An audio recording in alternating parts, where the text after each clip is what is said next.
Hey there, I was looking for a way to organize my cables on my desk. After searching the internet, I found this cable management build from thingiverse.com that fits my needs. You can find many of these in this website.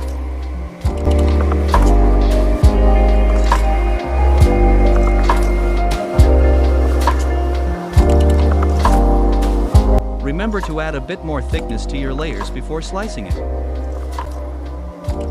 This build took 1 hour 10 minutes to slice, print and clean up.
Looks great. What should I print next?